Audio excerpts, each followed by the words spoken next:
Irmãos e irmãs, vamos a mais um momento da nossa liturgia da palavra que eu transmito sempre nos meus endereços telemáticos. É só você digitar Paulo Roberto Maciel e chega ao YouTube, Instagram, Facebook e blog. Para ir direto ao Instagram é @Paulo Roberto Maciel 6 /. Eu transmito sempre a liturgia pesquisando em fontes fidedignas da Igreja Católica Apostólica Romana para que seja um ajudador dos presidentes de celebrações eucarística e da palavra. Então vamos lá, por exemplo, eu estou pesquisando agora no site revista.arautos.org. Liturgia referente ao dia 18 de fevereiro de 2025, terça-feira, sexta semana do tempo comum, no ano litúrgico C da Igreja Católica, em que se dá mais destaque ao Evangelho de São Lucas, pelo menos na liturgia dominical. A cor dos paramentos litúrgicos é verde. No rito temos a missa à escolha. Vamos às leituras. Primeira leitura, leitura do livro do Gênesis, capítulo 6, versículos do 5º ao 8º. Capítulo 7, versículos do 1º ao 10º, aliás, do 1º ao 5º, e depois, isoladamente, o versículo 10º. O Senhor viu que havia crescido a maldade do homem na terra, e como os projetos do seu coração tendiam sempre para o mal. Então o Senhor arrependeu-se de ter feito o homem na terra, e ficou com o coração muito magoado, e disse: Vou exterminar da face da terra o homem que criei. E com ele os animais, os répteis e até as aves do céu, pois estou arrependido de os ter feito. Mas Noé encontrou graça aos olhos do Senhor. O Senhor disse a Noé: Entra na arca com toda a tua família, pois tu és o único homem justo que vejo no meio desta geração. De todos os animais puros, toma 7 casais, machos e fêmeas, e dos animais impuros 1 casal, macho e fêmea. Também das aves do céu tomarás 7 casais, machos e fêmeas, para que suas espécies se conservem vivas sobre a face da terra. Pois dentro de 7 dias farei chover sobre a terra 40 dias e 40 noites, e exterminarei da superfície da terra todos os seres vivos que fiz. Noé fez tudo o que o Senhor lhe havia ordenado, e passados os 7 dias, caíram sobre a terra as águas do dilúvio. Palavra do Senhor, graças a Deus. Agora o Salmo responsorial é o 28 na Bíblia Vulgata e o 29 na Bíblia de Jerusalém. Versículos 1º-A e 2º, 3º-AC até o 4º, 3º-B e 9º-B até o 10º, refrão 11b. Que o Senhor abençoe, que o Senhor abençoe, que o Senhor abençoe com a paz o seu povo. Repitamos: que o Senhor abençoe, que o Senhor abençoe, que o Senhor abençoe com a paz o seu povo. Filhos de Deus, tributai ao Senhor, tributai-lhe a glória e o poder, dai-lhe a glória devida ao seu nome, adorai-o com santo ornamento. Que o Senhor abençoe, que o Senhor abençoe, que o Senhor abençoe com a paz o seu povo. Eis a voz do Senhor sobre as águas, sua voz sobre as águas imensas. Eis a voz do Senhor com poder, eis a voz do Senhor majestosa. Que o Senhor abençoe, que o Senhor abençoe, que o Senhor abençoe com a paz o seu povo. Sua voz no trovão reboando, no seu templo os fiéis bradam: glória! É o Senhor que domina os dilúvios, o Senhor reinará para sempre. Que o Senhor abençoe, que o Senhor abençoe, que o Senhor abençoe com a paz o seu povo. Repitamos: que o Senhor abençoe, que o Senhor abençoe, que o Senhor abençoe com a paz o seu povo. Vamos agora aclamar o Santo Evangelho e depois proclamá-lo. O Evangelho escrito por São Marcos, capítulo 8, versículos do 14 ao 21. Aleluia, aleluia, aleluia, aleluia.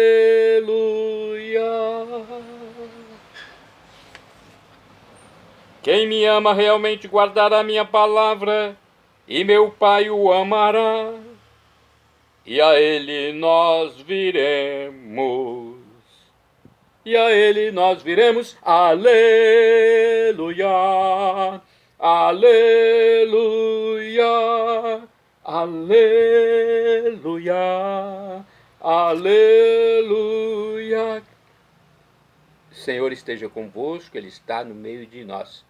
Proclamação do Evangelho de Jesus Cristo, segundo São Marcos. Glória a vós, Senhor. Pelo sinal da Santa Cruz, livra-nos Deus, nosso Senhor, dos nossos inimigos. Naquele tempo, os discípulos tinham se esquecido de levar pães. Tinham consigo na barca apenas um pão. Então Jesus os advertiu: prestai atenção e tomai cuidado com o fermento dos fariseus e com o fermento de Herodes. Os discípulos diziam entre si: é porque não temos pão. Mas Jesus percebeu e perguntou-lhes: por que discutis sobre a falta de pão? Ainda não entendeis e nem compreendeis? Vós tendes o coração endurecido, tendo olhos, vós não vedes, e tendo ouvidos, não ouvis? Não vos lembrais de quando reparti 5 pães para 5.000 pessoas? Quantos cestos vós recolhestes, cheios de pedaços? Eles responderam: 12. Jesus perguntou: e quando reparti 7 pães com 4.000 pessoas, quantos cestos vós recolhestes cheios de pedaços? Eles responderam: 7. Jesus disse: e vós ainda não compreendeis? Palavra da salvação. Glória a vós, Senhor. Pelo sinal da Santa Cruz, livra-nos Deus, nosso Senhor, dos nossos inimigos. Vamos à reflexão. Primeira reflexão da Bíblia Pastoral de 1990, que muitos católicos não apreciam, porque as notas de rodapé são mais antropocêntricas do que cristocêntricas, ou seja, falam mais do mundo secular do que do mundo espiritual, mas eu ainda assim aproveito alguma parte que possa nos dar uma luz sobre o Evangelho. Então vamos lá, Marcos, capítulo 8, versículos do 14 ao 21. Vejamos o que diz aqui. Olha essa reflexão. Os discípulos se preocupam por não terem acumulado pão. Jesus chama a atenção deles para não ficarem presos a um sistema que visa acumular coisas para ser segurança, como o fermento dos fariseus e de Herodes. É preciso confiar na partilha. Tudo que se reparte torna-se até mais do que suficiente. Uma reflexão muito fraca, né? Vamos a outra aqui, do livro Igreja em Oração, nossa missa no dia a dia. No Evangelho lido anteriormente, antes do dia atual, vimos a cegueira dos fariseus e sua discussão com Jesus. Na passagem agora deste dia, os discípulos aparentam estar influenciados por esta mentalidade, deixando o fermento dos fariseus e de Herodes obstruir a sua compreensão da boa nova do reino.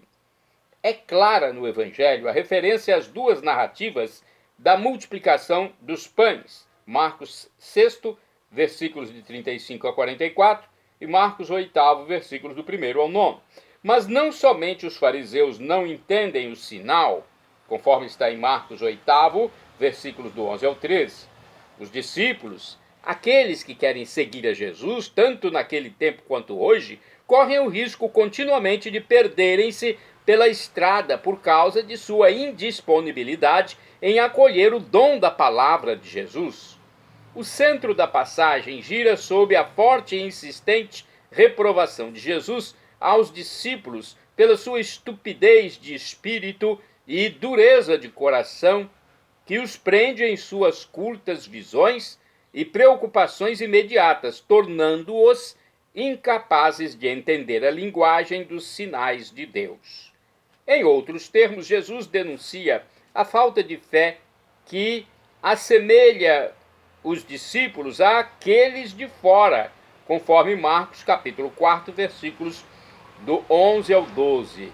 Isto é, àqueles que rejeitam o Evangelho, os quais se impedem de experimentar a libertação operada pelo dom do amor.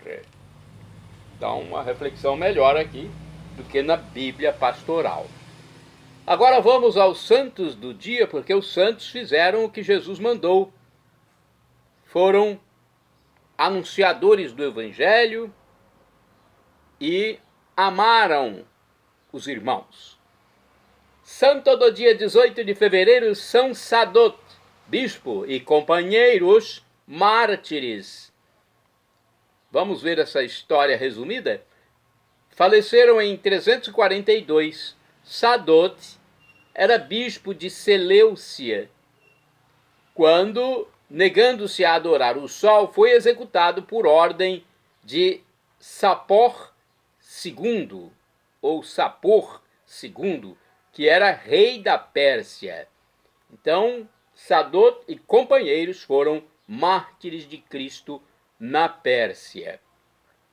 Olha, em Portugal tem memória de São Teotônio. Então, São Teotônio, presbítero, sinônimo de padre, é santo do dia 18 de fevereiro em Portugal. Ele faleceu em cerca de 1162 depois de Cristo. Após 2 peregrinações à Terra Santa, Teotônio fundou em Coimbra, Portugal, a Congregação dos Cônegos Regrantes da Santa Cruz. Santo do dia 18 de fevereiro é o Beato João de Fiesole. Quase santo, né? Beato, falta apenas um grau para a canonização. É só aparecer o milagre que ele será canonizado, né? Ele foi um padre, um sacerdote, um presbítero, João de Fiesole. Faleceu em 1455. Pintor e religioso dominicano, mais conhecido como Fra Angélico. Alma profundamente contemplativa, nunca tomava o pincel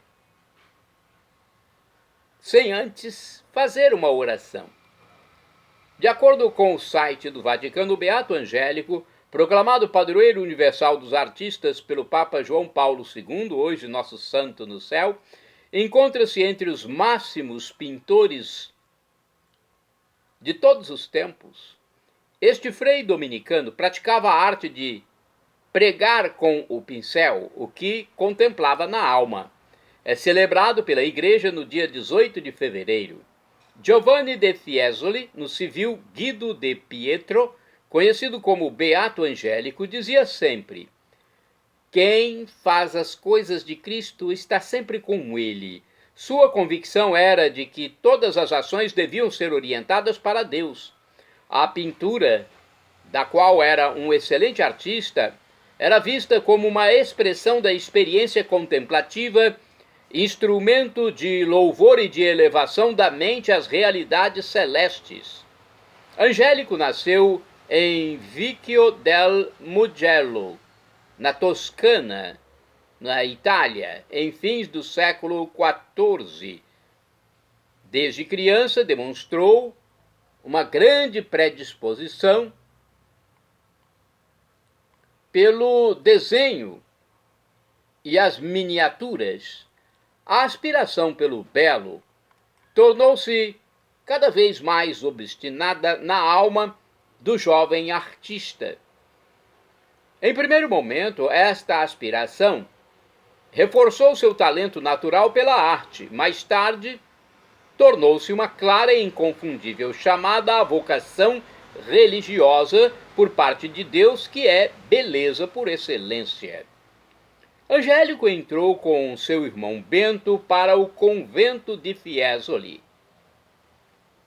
Oração, estudo e austeridade aperfeiçoaram o espírito e o pincel de Frei Giovanni, levando-o a traduzir em imagens, repletas de humanidade e misticismo, os frutos da sua oração.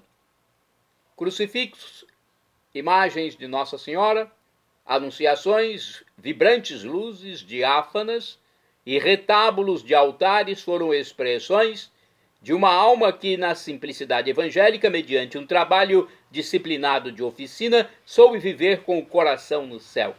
Narra-se que ele pintava de joelhos e jamais iniciava suas obras sem rezar, comovendo-se quando reproduzia Cristo na cruz. Em Angélico, assim o chamou pela primeira vez Frei Domingos de Corella em 1469, jamais havia antítese entre humanidade e divindade, entre corpo e espírito, entre fé e razão. A doçura, a graça e a beatitude das figuras, nascidas do impulso do seu pincel, revelavam uma perfeita unidade entre humanismo e religião. A propósito, Vasari escrevia que ele tinha o costume de não retocar as pinturas, achando que esta era a vontade de Deus. No Beato Angélico havia uma perfeita sintonia entre o rigor prospectivo, a atenção pela figura humana, renascentistas e a tradição medieval, que tinha entre seus postulantes a função didática da arte e o valor místico da cruz. Os afrescos no convento de São Marcos, em Florença, testemunham a pureza da arte de Giovanni de Fiesole, e as suas catequeses por imagens em tamanho natural inspiram uma profunda identificação com a paixão e morte de Cristo. A fama destas pinturas levou o Papa Eugênio IV a convidar o artista dominicano a pintar no Vaticano uma capela na antiga Basílica de São Pedro, que depois foi destruída. Narra-se também que seu sucessor, Nicolau V, não pôde deter as lágrimas em 1449 diante dos afrescos com as histórias dos santos Lourenço e Estevão, que o frade pintou na capela privada do Palácio Apostólico. Junto com Benoso Cosoli, Frei Angélico deixou um testemunho de si na abóbada da capela de São Brício, na Catedral de Orvieto. Frei Angélico tornou-se prior de São Domingos, em Fiesole, entre 1448 e 1450. Desenvolveu esta função com humildade e espírito de serviço.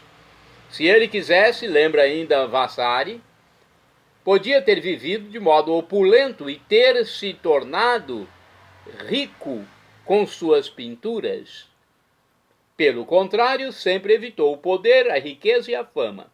De fato, até rejeitou, sem hesitar, a proposta que o Papa Parentutelli lhe fez de ocupar a sede episcopal de Florença. O Beato Angélico faleceu em 18 de fevereiro de 1455 no convento de Santa Maria sopra Minerva, em Roma.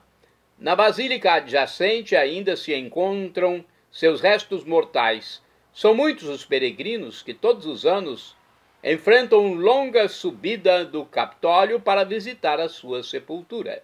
Beato Angélico, rogai por mim, rogai por nós. Fra Angélico. Santo do dia 18 de fevereiro, Beato Guilherme Harrington, presbítero e mártir. Presbítero quer dizer sacerdote, padre. Faleceu em 1594. Guilherme Harrington, após se converter ao catolicismo e ser ordenado em Reims, na França, voltou para seu país, a Inglaterra. Lá foi condenado por exercer sua missão sacerdotal na Igreja Católica. Santo do dia 18 de fevereiro, São Francisco Regis Clet, presbítero, ou seja, padre, e também mártir, faleceu em 1820. Francisco Regis Clet foi sacerdote da Congregação da Missão. Nasceu em Grenoble, na França. Anunciou o evangelho no meio de extremas dificuldades, na província de Hubei, na China, continente asiático. Após ter sido denunciado por um apóstata, sofreu longo e cruel cativeiro. Morreu estrangulado. São Francisco Regis Clet, rogai por mim, rogai por nós. Santa do dia 18 de fevereiro, Santa Gertrudes Comensoli, virgem, faleceu em 1903. Fundou em Bérgamo, na Itália, a Congregação das Irmãs Sacramentinas de Bérgamo, adoradoras do Santíssimo Sacramento e educadoras de meninas. Santo do dia 18 de fevereiro, Beato Jorge Cazeira. Então, santo do dia 18 de fevereiro, Beato Jorge Cazeira. Quase santo, quando se fala beato, é porque ele já foi servo de Deus, passou a beato e agora só falta um grau para a canonização. Aparecendo um milagre, ele será então canonizado pelo Papa. Jorge Cazeira foi presbítero, ou seja, sacerdote, padre, e também mártir. Faleceu em 1943. Foi um religioso da Congregação dos Clérigos Marianos da Imaculada Conceição. Foi lançado às chamas em Rosica, na Polônia, pelos perseguidores da fé. Jorge Cazeira. Olha aí, um mártir de Jesus Cristo na Polônia. Rogai por mim, rogai por nós. Shalom Adonai é uma expressão hebraica que significa a paz de Deus é o que eu desejo para todos vocês. El Shaddai, também do hebraico, significa Deus onipotente, Deus todo-poderoso. Ele proverá aquilo que você deseja se for para o seu bem. O professor e escritor de mais de 100 livros da Igreja Católica, Felipe Rinaldo Queiroz de Aquino, em seu canal no YouTube, diz que Deus pode nos dar uma dessas 3 respostas quando suplicamos algo. Sim, não ou espere. Qualquer das respostas que Deus nos der é a melhor. Não refute, não rejeite, não fique irado com a resposta de Deus, mesmo que seja um não. Até nosso pai terreno nos dá um não. Quando ele vê que é o melhor para o seu filho, imagine Deus, que é onisciente, onipresente, onipotente. Então aceite. Eu já recebi muitos nãos de Deus. Eu sei que na hora que a gente recebe o não, a gente não compreende. Eu fui compreender tempos depois que aqueles nãos que eu recebi de Deus foram a melhor coisa para mim. Porque se não fosse assim, talvez eu nem estivesse aqui. Olha aqui, Nossa Senhora com nosso Deus menino Jesus Cristo. Que imagem bonita, né? Nossa Senhora com Jesus Cristinho. Jesus é Deus, hein? Deus humanado. Eu clamo agora, Maranatá, como dizemos nós católicos, ou Maranata, como dizem nossos irmãos separados, os evangélicos ou protestantes. Não importa a pronúncia, o significado é o mesmo. Vinde, Senhor Jesus. Um dia ele voltará. Não sabemos o dia nem a hora. Por isso temos que estar preparados para recebermos a vida eterna quando teremos felicidade em plenitude, de forma perene, por todos os séculos dos séculos. Viveremos para sempre. É a vida eterna que nós almejamos. Com fé, com amor e esperança. Pois é. Um dia chegaremos lá. Para isso temos que crer em Jesus como Deus. Ele é a segunda pessoa da Santíssima Trindade. Nesse mistério do Deus com três pessoas. Deus único com três pessoas. Pai, o Criador, Filho, Jesus Cristo, nosso Redentor, e o Espírito Santo, o Paráclito, nosso assistente espiritual, o Espírito da Verdade. Três pessoas numa única divindade, numa única essência, uma única natureza divina. Algo que não nos cabe tentar decifrar. Nós estamos falando de Deus, o Criador de tudo, do universo, de tudo que existe. Como é que criaturas podem decifrar Deus? Nós somos indignos servos, somos vermes. No dia que morrermos, nossos corpos, em poucos dias, se transformarão em larvas. O que vale é o nosso interior, a nossa alma, nosso espírito. Nós iremos com a nossa alma para o céu e depois teremos corpos glorificados, transformados, transfigurados, semelhantes ao de Jesus ressuscitado, quando ele entrou no cenáculo para falar com os apóstolos, sem precisar abrir porta, entrou pela parede. Depois desapareceu da frente dos discípulos de Emaús, num átimo de segundo, quando estava abençoando a refeição. Mudou a aparência para Madalena e para os próprios discípulos de Emaús. Depois ascendeu ao céu, subiu ao céu. Teremos corpos parecidos com o de Jesus ressuscitado e com o dos anjos de Deus. É algo grandioso, inexpressável, indizível, inefável, inexprimível. São Paulo diz que o sofrimento de agora nem se compara com a glória futura que será revelada em nós. Eu aguardo ansiosamente esse momento de me encontrar para sempre com Deus e ter a vida perene, a vida perpétua no céu. Perdão, Senhor, pelos meus pecados passados, presentes, futuros, físicos, espirituais, pecados do pensamento, palavras, atos, omissões, e me dê a vida eterna. Meu Jesus, eu quero a vida eterna convosco, com Maria Santíssima, com São Pedro, São Paulo, Santa Teresa d'Ávila, Santa Irmã Dulce, Santa Madre Paulina, São João Paulo II,